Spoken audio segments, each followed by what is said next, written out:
welcome to our new show, Raw Politics. And what a first week we've had. Tony Blair, Nigel Farage, Yanis Varoufakis all making headlines. And we've even started making some noise here in Brussels. So, in case you missed it, here are the best bits from this week. Someone else is weighing into this debate. It's former Prime Minister Tony Blair. I did speak to him, and this is what he said. I began by asking him about what he thinks of Theresa May. The whole problem with Theresa May's proposals that she's released is that I think they're the least favourite option of the British people. I think a lot of people want to remain, like me, and certainly significant numbers of people want to go, like Boris Johnson and David Davis and all these people. I think people either want to stay or go. So have you discussed this with her, with Theresa May? You talked to David Cameron back then. Do you discuss this with Theresa May and give your view? I haven't discussed it with her, and frankly, I don't think there'd be a meeting of minds. What she thinks, and by the way, she is well-intentioned in thinking this. She's trying to do her best for the country. What she thinks is, look, we have to do Brexit. Okay, it's not a good idea, but we have to do it. And therefore, I'm going to do the mildest version of Brexit we can in order to say to the people who voted Brexit, we've done it, and protect the economy. Okay, it's totally sensible at one level. The trouble is, in doing that, she's neither going to satisfy the people who really want Brexit, nor the people who think the whole thing's a bad idea. So it looks like a clever compromise, but actually it's a compromise that is the worst of both worlds and will satisfy nobody. Right. Which is why, by the way, I don't think it'll pass the House of Commons. I think Parliament will vote that down in the end. Having said that, on a scale of 1 to 10, how do you think she's doing then? Well, I don't sort of offer marks like that because I just think she's on the wrong course altogether. I understand why she's trying to do it, but I think it's doomed to fail. But do you sympathise with her? You mentioned trying to bring together two very different ways of thinking. Yeah, no, I completely sympathise with her. But in the end, the trouble is, leaders have got to lead. If she thinks it's a bad idea, and I think, she's been asked so many times now, does she think Brexit's going to be good for the country? You'd think if she thought it was, she'd say it. She doesn't think it's a good idea. And there's something truly remarkable about a situation, especially for a country as mature and sort of serious as Britain, to have its leadership, its political class, take the country down a path that collectively they think is a bad idea. So it's a very odd thing. I mean, I've never seen a parallel like it. I can't imagine being Prime Minister and saying to the country, right, I'm going to do this thing, even though I think it's a bad idea, I'm going to do it. But there was a vote. She's got to do it. Well, there was a vote, and the vote was to leave the European Union. It was 52 to 48, right? And since that time, we've had different versions of Brexit. We now know a lot more about this issue than we knew back then. We know, for example, some of the claims that were made for Brexit are obviously wrong. So, in the end, there's nothing wrong. It's an odd thing to say the British people should not be able to have a final say once you come to the crunch moment and you're going to leave. And, when I read people saying, they're going to be sort of a revolt of the people if you have another vote. I mean, why? You're giving the people another vote. And by the way, if they then vote to leave, even people like me are going to have to say that's an end of it. I just want to bring up, a video that's resurfaced earlier from 2005, you talking to Nigel Farage at Parliament. I think that was quite entertaining. Let me just tell you, sir, and your colleagues, you sit with our country's flag. You do not represent our country's interests. You said that you told him you don't represent people's interests. Have you completely misjudged this? And are there any other misjudgments you've probably made? Look, I didn't think the country would vote for Brexit. But I always took the view, when I was Prime Minister, that you had to deal with the real concerns and the legitimate grievances that people had, particularly on the right. Otherwise, you would leave a space for the far right to come and colonise a lot of political territory. So, for example, contrary to what people now say, my government took some very tough measures on immigration, on asylum, law and order. We didn't leave much space for the Farages of this world when I was in office. I think Was that a mistake? No, I think we were right to do that because I think it then put him where he should be, which is on the fringe of British politics. So he said a lot there. It seems like he cannot wrap his mind or brain around the fact that Theresa May is doing what she's doing. I think when it comes to Tony Blair, the question to put to him, first of all, people, as you did, Tess, people did have a vote. Exactly. If there was another one, what does that make it? 1-1? Is it the best of three? And it is then the duty, given the fact that Parliament backed this, to carry out that deal. I mean, second of all, clearly some of the claims made on the Leave side during that campaign have not come true or possibly won't. But that is also true of the Remain side. There were lots of suggestions of Project Fear that the UK economy would crash and burn if there was the Brexit vote. And it took a hit, but it certainly didn't to that degree.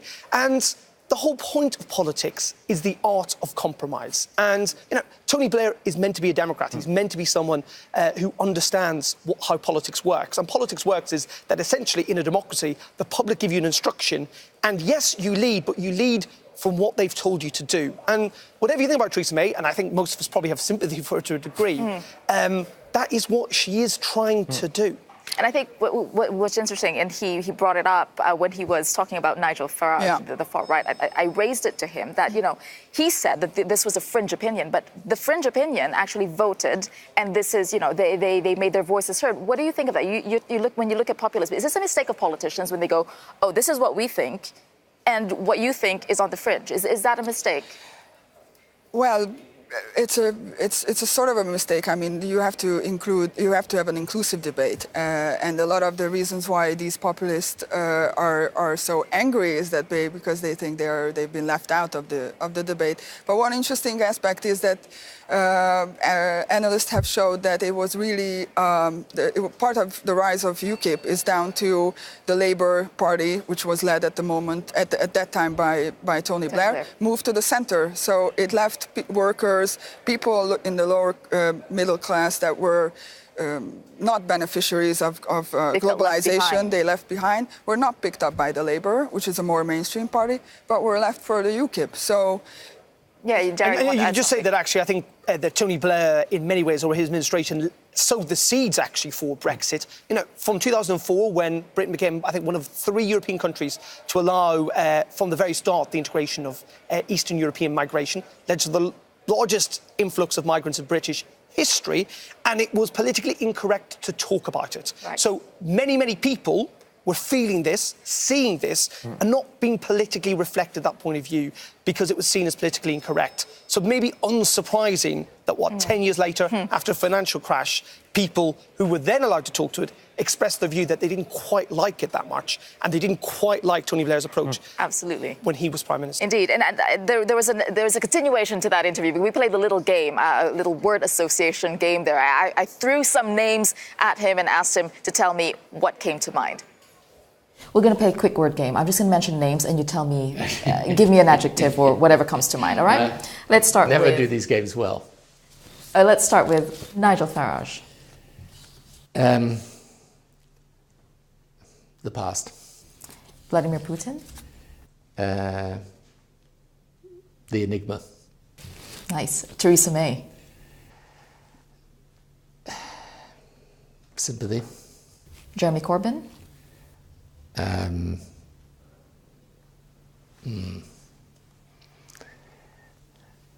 Well, I hope he deals with this, but at the moment, anxiety. Boris Johnson. Humour, but... But. Jean-Claude Juncker. Affection, actually. Really? Yeah.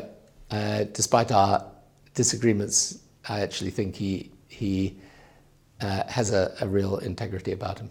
Angela Merkel. Respect. Bono, who has commented on Brexit. Bono. No, friendship. Friendship. All right, thank you very much, Tony Blair, former British Prime Minister, for your time. Thank you. It was supposed to be a big weekend for Bono. The U2 frontman was set to launch his European tour in Germany.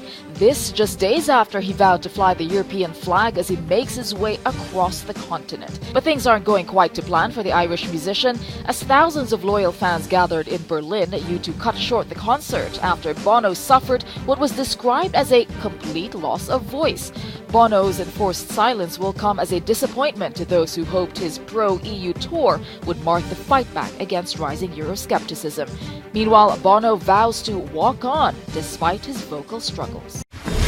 Yanis Varoufakis, academic turned politician, became the poster boy for resistance against the EU's push for austerity in times of crisis. Now, his time in power was brief, but we haven't seen the last of him yet. I caught up with him recently to find out what's going on with democracy, his thoughts on Steve Bannon, and much more. You know, you're here, you're speaking at a series called Killing Democracy. So, is it dead? No, but it's the most fragile of flowers. It's so very easy to crumble it and to crush it. And unfortunately, after the 2008 crisis, which is still with us, we are having the political disintegration on both sides of the Atlantic of liberal democracy and democratic values and processes. People voted for you for a certain reason, and I think people voted for your party at that time because they were fed up with everything else. And now we're looking at people voting to the right, to the other side, to the far right. That's not what we're seeing. What we're seeing is people staying on their couch and in their homes and being completely uninterested in politics. What is winning is abstention, apathy, depoliticization. That is what's winning. And there is a profound difference between the vote that we received in January 2015 and the vote of the referendum in July 2015, that magnificent 62%. And votes after that. People now vote passively. They are voting, they are trying to work out what is the least bad alternative. Is that why you think people are voting right now in different countries? You've got Italy, you've got Sweden possibly now going in that direction, and you have Steve Bannon coming into Europe saying, well, I'd like to reunite that far right. Do you think that's why that trend is happening? Since 2006, I've been giving lectures and I've been writing articles warning that the great financial crisis equivalent to 1929 is going to hit the West. And that was indeed the 2008 crisis, our generation's 1929. And that if we pretend and extend that crisis and introduce austerity for the many and socialism for the bankers, which is exactly what we did, we are going to unleash demonic political forces that will recreate a postmodern 1930s with a nationalist, quasi-fascist international rising up both in the United States and Europe. This is exactly what has been happening. Are we there now? Are we there yet? Oh, absolutely.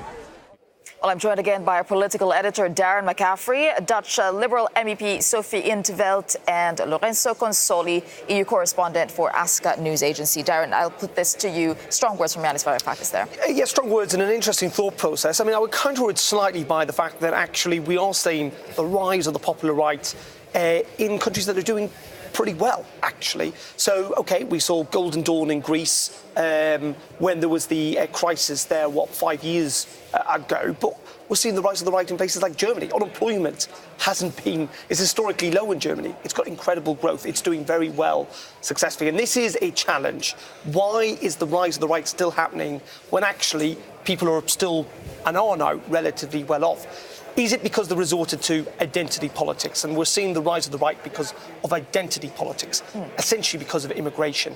And that, again, is nothing new. I mean, it's interesting. 1666, the Great Fire of London burned down half the city. There were riots the days afterwards. Why is that? Because they blamed migrants for starting the fire. That's not new. What is new, though, is, I think, the sheer widespread scale that we've seen of the rise of the right across Europe. All right, he has more to say. Let's just hear a little more from Yanis about these demonic forces, as he called them. Something demonic, but they see yes, it's the postmodern 1930s. Yeah, but they say it's people voting because this is how they really feel. You don't believe that?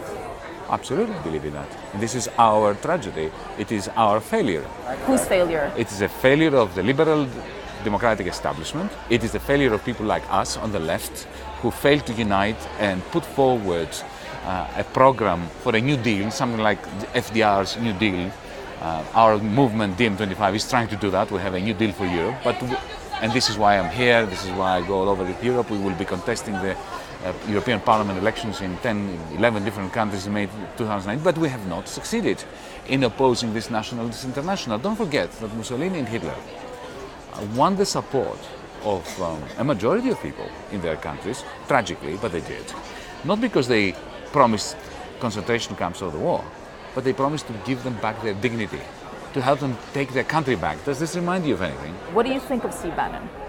He is a very smart representative of a neo-fascist movement that has international ambitions that we must defeat. We have an obligation to the next generation to defeat Steve Bannon and this nationalist, neo-fascist internationality. Are you playing catch-up, though? Because he seems to be...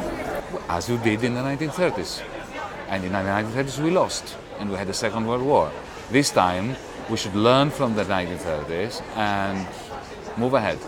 You know, when you speak about establishment, changing the EU, it has to be revamped or even demolished at some point. Not demolished. Okay, but I do not believe in demolition jobs. But then at the same time... I believe in rationalizing and democratizing the European Union. But you are an outsider and considered anti-establishment. Do you agree with that? Thankfully. So, do you think that you probably have more in common with the likes of Steve Bannon than you think? No. What happens, look, think of Goebbels in the 1920s. Fiery speeches against the financial establishment in the 1920s that brought Germany and the Weimar Republic down. Yeah? Some of the points that he was making were very anti-establishment and actually quite accurate. And then on page 3 of the speech, you went into a toxic, anti-Semitic rave about how Germany will become better off if they kill the Jews, right? Now that is what we're facing with the Nationalist International today. They use the language of anti-establishment rhetoric in order to grab the establishment and turn it against the people. We should want, as Democrats, to expand the realm of democracy and to bring rationality and prosperity for the crushing majority of people. Sophie, I'll go to you as a Liberal MEP. He says it's a death of liberal democratic establishment. Is that fair? No, I think he's being a bit too pessimistic and alarmist here. He's right in one thing, and that is democracy will not defend itself. We have to protect it, for example, by voting, by using our voting rights. But I think he's wrong on one point. The cause of this is not economics, as you also said, because there are lots of people who are very well off, countries that are very prosperous, where these authoritarian forces are on the rise as well. I think the core of their message is a very different one. It has something to do with identity, but not just with immigration. It has something to do with the changes in the social order. They have a kind of joint international manifesto, which is called Restoring the Natural Order. And the natural order is, of course, that the white, middle-aged, heterosexual Christian male is, on top of who's been dominant for so long. Has been dominant for so long. Now has to observe that there's, for example, a black man in the White House. Sure. There could have been a woman in the White House, a woman running the IMF, a Muslim mayor of London, a gay son of immigrants being Prime Minister of Ireland. That is the real core. To bring it to Lorenzo, because in Italy, very quickly, we don't have much time. Lorenzo, in your country, you said that there's no more left as well. Well, there is some left, but it's in very, very bad conditions. If you consider that at the last European elections, the Partito Democratico got 40% of votes, and now they are fighting to get to stay below the 10%. What happened to all these voters? Where did they go? And most of them went to Cinque Stelle, but Cinque Stelle is not a leftist movement. Sure. There are some elements of the left, but it's not a leftist movement. So what happened? I don't agree with one thing that Mrs. Intervelt said, 10 seconds. Which is that the economy has nothing to do with this. Actually, I didn't say nothing. Actually, the economy. I mean, the austerity, and that's where Varoufakis is absolutely right, has taken away the legitimacy to the EU institutions. The EU institutions are now in the lowest possible level of consensus by people because of the austerity in most of the countries.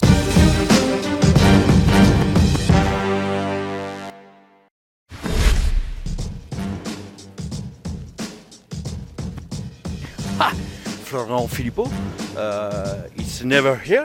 If you would just put the whole of UKIP on detention, we won't miss them. They don't do anything here and they're only an annoyance. So I would like to put Verhofstadt on detention, and I join him for a good couple of hours having a negotiation of the way forward for Britain, Europe and the rest of the world. I think that would be fun. Yeah, and Darren, welcome to Brussels. What about you? I know, What are you my looking first forward day. You to? can see the enthusiasm there amongst the MEPs back here. But yeah, it is a pretty crucial time. You know, we've got Brexit, we've got immigration, we've got those elections coming up next year. I mean, it's going to be busy. Here in Raw Politics, all week we've been showing you stories from Sweden ahead of the elections. Now, tonight we will show you the story of two men who are at the opposing ends of the immigration debate. Here's a report from Euronews' Stefan de Vries. Here in Gothenburg, the 8 competing parties are actually campaigning together. It's very joyful, people are talking together, you don't really see any political differences. It more or less feels like a Christmas market, and I think this is campaigning the Swedish way. It all looks peaceful, but this year it's different. The Sweden Democrats, with roots in the neo-Nazi movement, is stirring up Swedish politics. According to their leader, the country needs to be saved. Mitt namn är Jimmy Åkesson och jag kommer göra allt för att reda ut det kaos som ni socialdemokrater och ni moderater har skapat. Åkesson is 39 years old, but an even younger generation is already knocking on the doors of parliament. Tobias Andersson is the president of the youth wing of the Sweden Democrats. At 22 years old, he is almost certain to become one of the youngest Swedish MPs. Why did you choose to go into politics? It happened by mistake. I saw certain issues in the country when it came to segregation, to criminal rates and so on, that I really felt that I could help and that I could do something about that. I see actually a very happy country, very rich country. What do you think are the problems this society is facing now today? Well, it's segregation and when it comes to criminal acts. I mean, we have an issue right now with high amounts of sexual assaults and rapes and so on, and that's obviously safety is the biggest issue this country is facing, and to a far extent that is has been going on as a consequence because of the migration policies that we've had.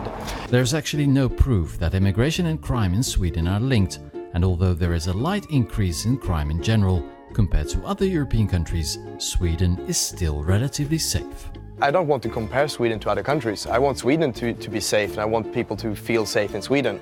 And then it doesn't matter for me how the criminal rates are looking in other European countries. The Sweden Democrats could become the kingmakers of a new government after the elections, but the party prefers not to govern. I'm quite sure that the other parties will do their best to put us out of government and make sure that we are not a part of it. But we've been the only opposition for 4 years, and that has really been good for our as a party.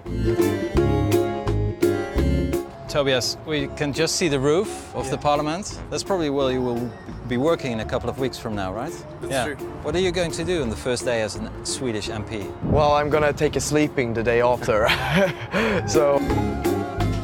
Over the past 5 years, Sweden took in almost 700,000 refugees and migrants.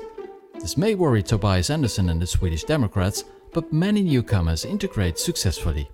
One of them is Hussam Al-Homsi. Just 3 years ago, he arrived in Sweden as a war refugee from Syria. He now speaks Swedish fluently and is a consultant at Deloitte in Stockholm.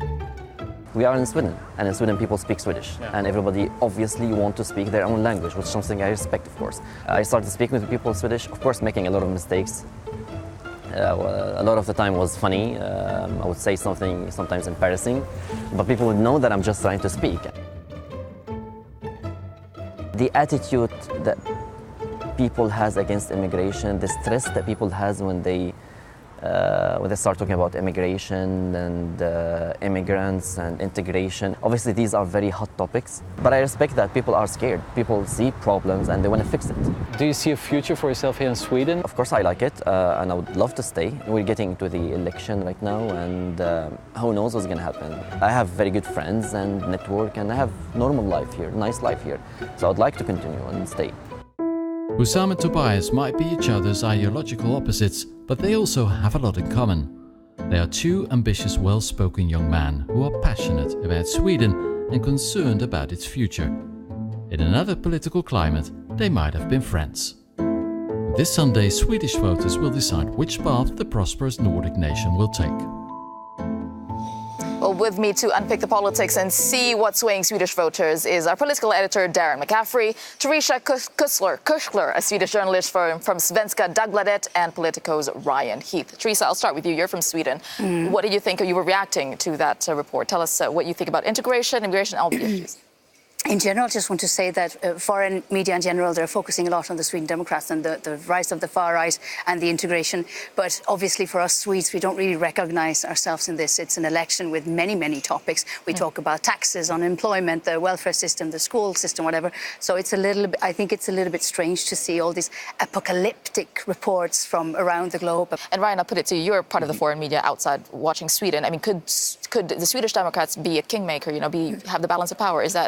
They could. I mean, what Swedes are used to is a government being formed within 24, 48 hours after the election. We might not see that this time. Sure. However, the Swedish Democrats were up to 24% in the polls in July. They're now down to 19. They're the party that's been losing over the summer. Right. So that's obviously better than they were doing, but they're not at risk really of coming first in the polls anymore. So I think we do need to keep it in a little bit of perspective there. All right, what do you think, Darren? Well, I was going to ask actually how you feel about the perception that's now being built up about Sweden. Because you're right, there is this now perception that actually this kind of bastion of kind of social liberalism is no longer the case. I mean, Donald Trump routinely quotes Sweden in his speeches. Absolutely. Well, it's actually interesting for me to see that the word Sweden is now not just a country, it's a concept. If you see the alt-right voters or whatever, they will say, Sweden.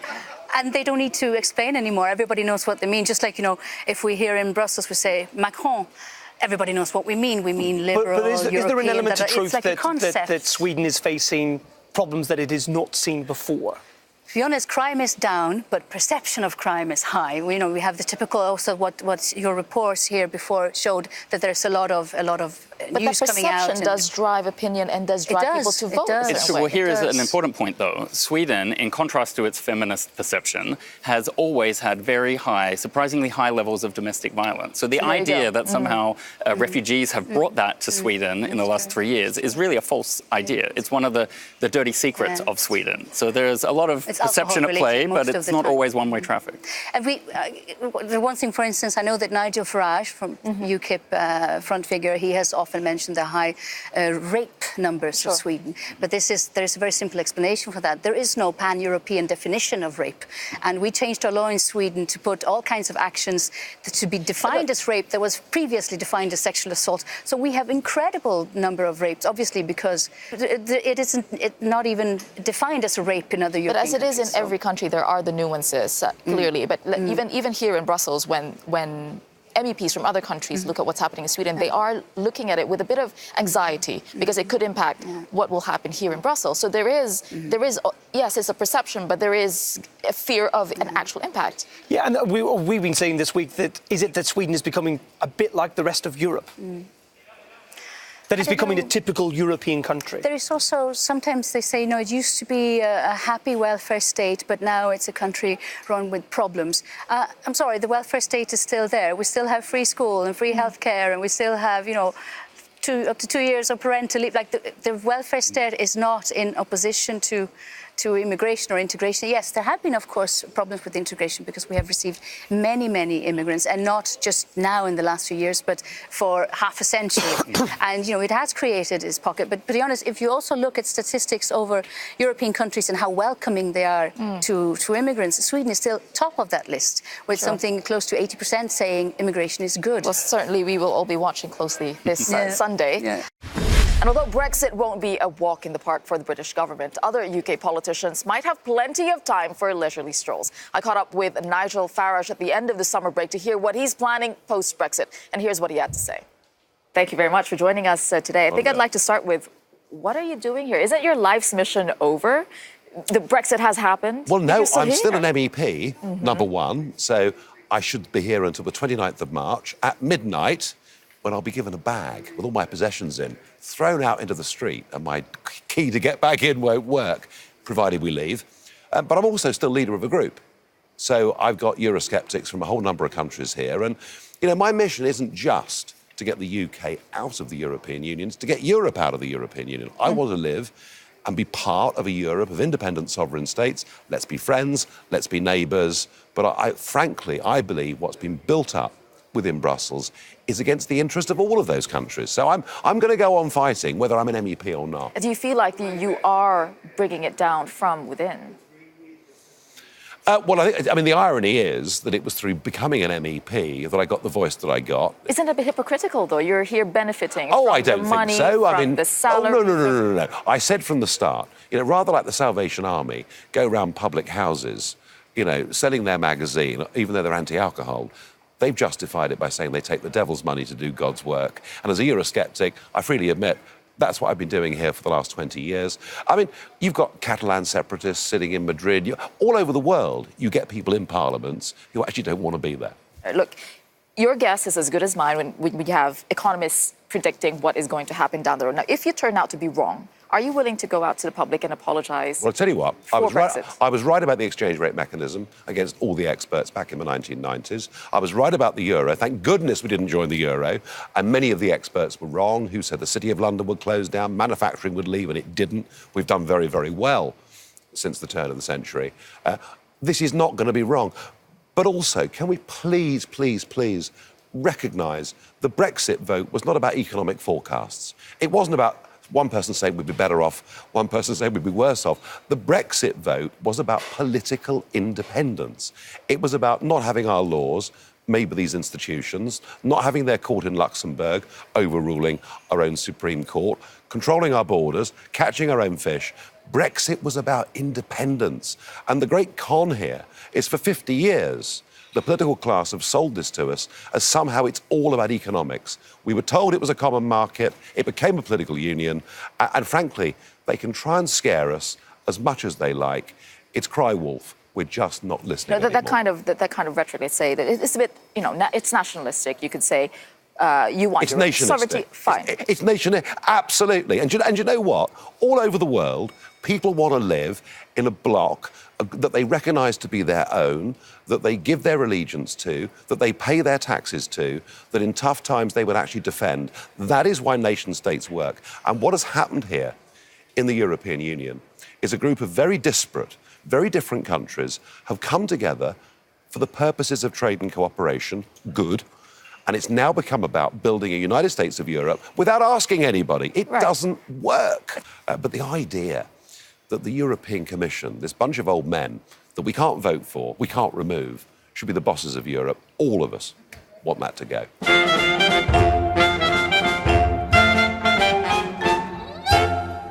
A modern tragedy.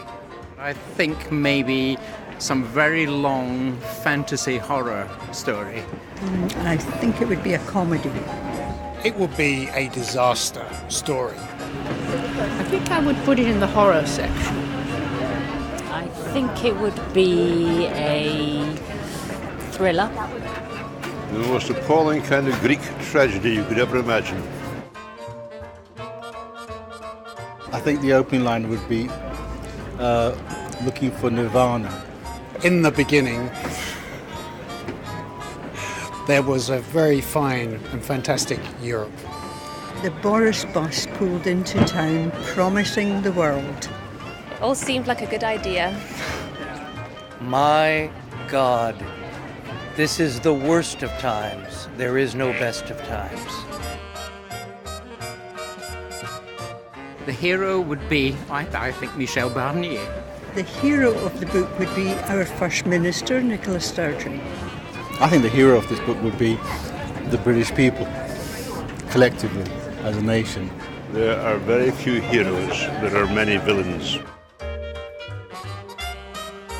Well, it has to be David Davies, Boris Johnson, Liam Fox. The villain of all those who were peddling falsehood. Mr. Farage, Mr. Johnson. There's only one villain, really, and that is the Tory Prime Minister, David Cameron. The people like Barnier and Junckers, I think, who run it on a political ideology as opposed to what I think should be the best interests of all 27 nations. Two villains, maybe, Boris Johnson and Michael Gove. Europe carries on happily and the UK sinks into more and more chaos. And that is how Brexit ends. With a free Scotland, free and independent Scotland. That's how it ends. It ends with rejoicing in the streets, the villages, the pubs throughout Europe as we all come together again, as Robert Burns so eloquently said, as one family of man, for we are brothers for all that.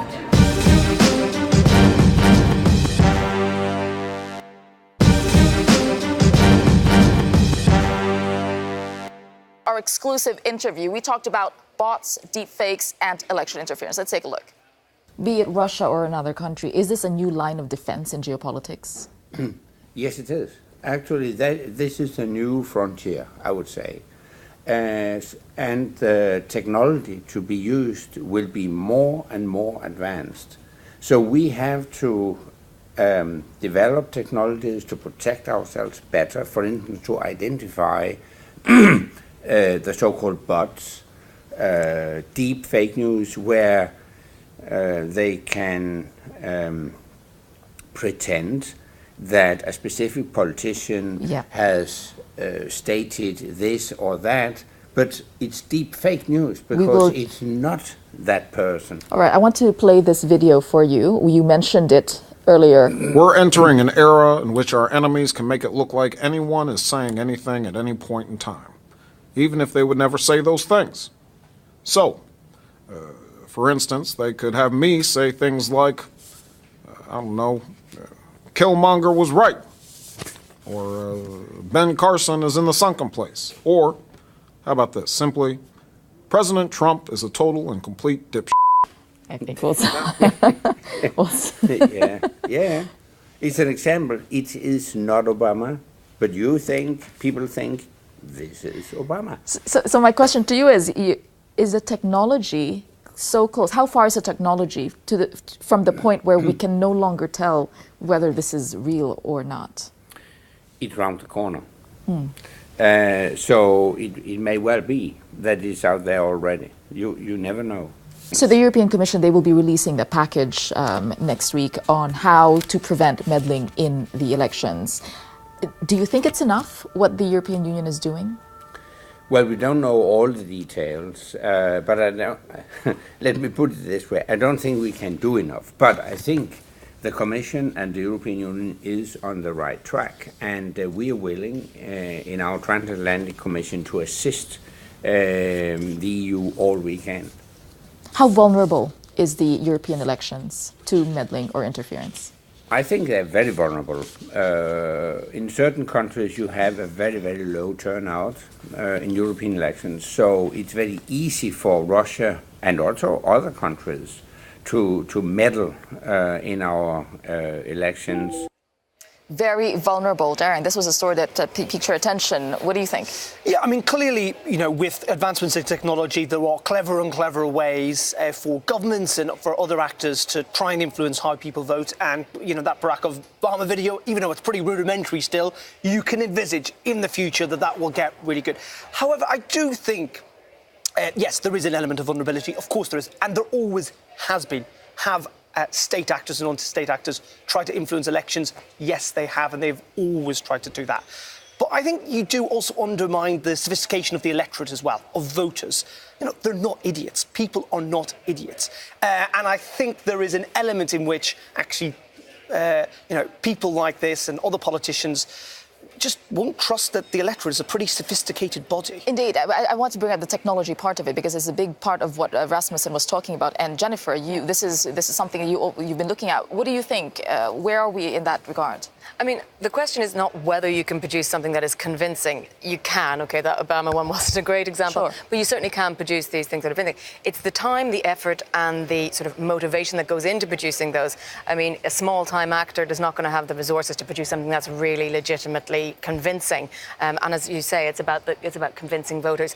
I mean, in a sense, this is a cultural problem, and it needs a cultural solution rather than trying to sort of brute force it with tech filters or something. I mean, your big social media companies already have filters in place, but they're quite unsophisticated, and they will end up cutting out a lot of legitimate content as well as fake content. It's going to get better and better, the technology, isn't it? Well, you would hope so, but I mean, if we compare it to, say, copyright, where they have the filters, exactly the same sort of thing applies, or hate news, hate speech, where they also have filters.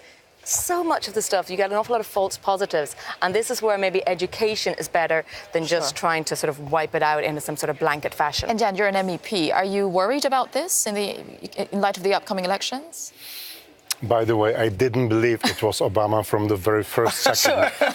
You can't be fooled. I would be worried if you hadn't done. I would have been genuinely worried. Look, I'm 55 years old, and I've been living first 26 years of my life in a communist state. So I was quite used to various types of propaganda, the Russian propaganda, Soviet propaganda. And I believe that particularly we from Central and Eastern Europe are quite sensitive to some forms of double talk or double think. We are maybe better able to uncover those things. So yes, I believe that those things are happening. Yes, I believe that we should not underestimate them. Yes, I absolutely believe that there are new technologies and new ways how to do that. But on the other hand, I would 100% subscribe what you have said, that people are not idiots, and we should not underestimate people as well. There is definitely a certain common sense of electorate, and I still believe and I trust into that. What comes to mind when you think of Vladimir Putin? Probably not reality TV star, but it would seem he's set to become one. The Russian president is starring in a new television series entitled Moscow, Kremlin, Putin. Airing on state television, the program focuses on the leader's daily activities. In the first episode, Russian viewers were treated to a glimpse of the 65-year-old's recent holiday in Siberia. The hour-long episode also included references to Putin's love of children, his physical fitness, and even his ability to intimidate wild bears. Amid claims that it's propaganda, Vladimir Putin's spokesperson insisted that the Kremlin did not commission the show, adding that the program is balanced.